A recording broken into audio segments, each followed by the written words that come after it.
Think of a recent challenge you've faced. It can be a short-term issue or something that has bothered you for a long time.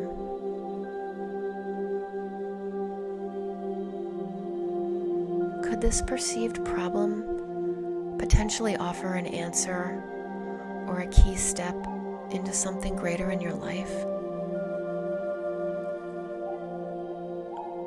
Perceiving things with this open curiosity rather than resistance can be the seeds to new growth. This concept is known as spiritual alchemy. It's the notion that the universe has shaken you to awaken you.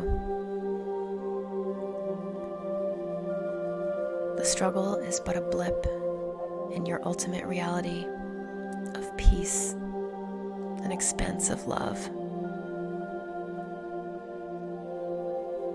Accept the obstacle as your opportunity.